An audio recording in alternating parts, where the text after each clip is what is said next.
It's going to be a really good one. We're going to get things started with a presentation about how young people play, gather, love, shop and more. And I'm really excited to welcome Tumisha Balogun, who's co-founder of Tag Agency, and Alvin Owusu, who's also the co-founder of Tag Agency, to the stage. So please welcome them.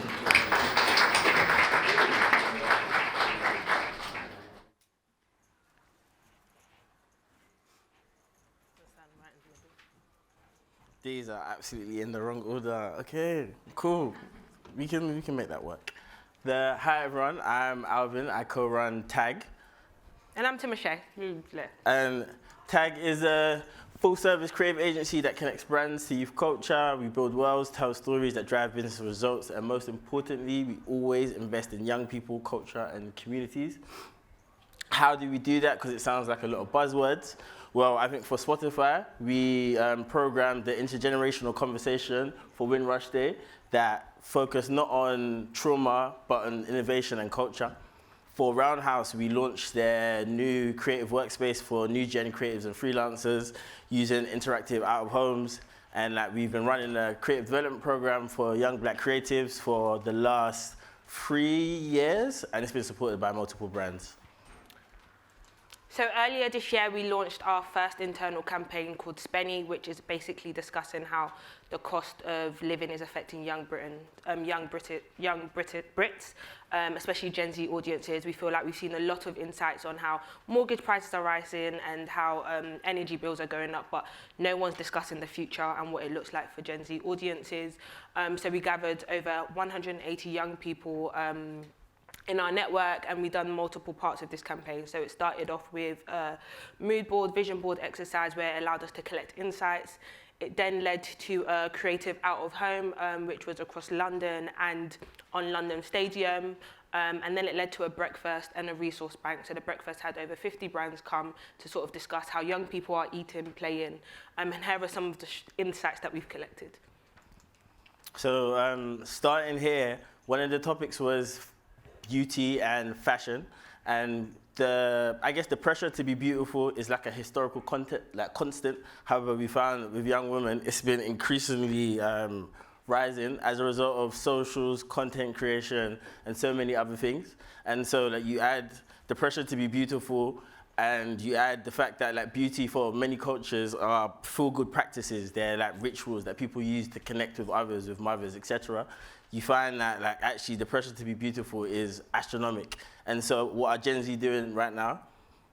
Busy thrifting. They're DIYing, they're manicuring at home, they're finding multiple ways to use the singular products instead of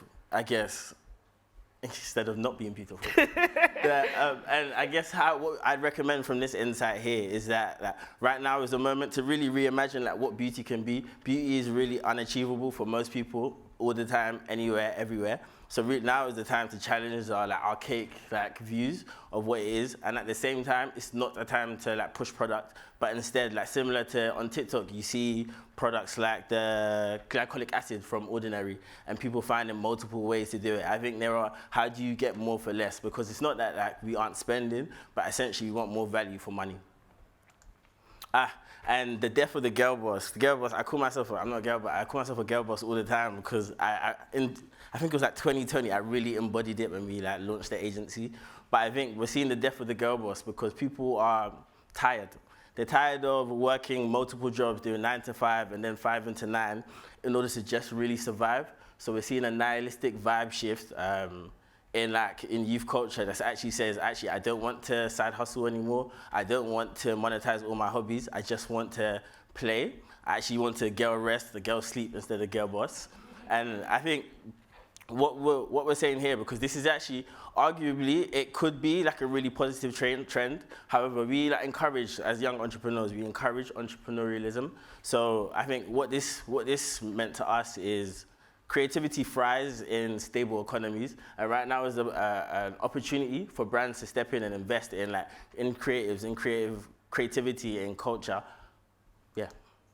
Cool. And then on to the next point of still outside, but like different. So we've realized that after the pandemic, young people love to be outside. Third spaces are thriving, but outside looks different now. So rather than brand parties and like spending nights in the club, they're outside hiking, they're going on walks, they're running, they're really running, they're going art clubs. And I think that they're really, really seeking community in this moment. And that looks different now. So it's not going out and getting drunk. Everyone's on this like health, zen, movement, and they're just looking for brands to show up for them in this moment. So for us, what that looks like for a brand is like throwing away the brand parties, not offering just free drinks, making everyone equal, and doing things that allow kids, Gen Z to like to activate their inner child, like to be childlike again, to play and do things that they might have not done. And this is like a key one for us. So love is a luxury. It's no longer cheap to go to Nando's for a quick date. Something that used to cost £20 now costs £50 for 2 people. It's proven that 30 countries have now like the minimum price for a date is actually £100, and like young people aren't actually dating the way that they used to anymore. They are not investing in love. They don't see love as a necessity anymore. Rather, they're spending more time with their friends. They're dating themselves. They're loving themselves because they simply just can't afford it anymore. And for us, we think that this is a key one because love is such a big thing in our community, or like for young people as well. They all want to feel love, but it looks different now. It's about loving yourself. It's about loving your friends. And what does that mean for brands? So we think it's time to sort of like stop penalizing young people for not wanting love. And that might look like changing 2-for-1s to 1-for-1s on all brand activations or brand campaigns that you might have. Sick. So what does all of this mean? So a generation now, Gen Z, have spent like the last 10 years in austerity. They've seen global pandemics. They've seen, what have they seen? They've seen the decline, billion pounds of decline in youth services. They've seen wars on trans lives. They've seen it all, and yet they are still resilient. So we are working and talking about a really resilient generation who has a massive desire to be seen and understood. Consumption habits have changed for good now. Like they are not the same, and they're difficult to understand, but they are worth understanding.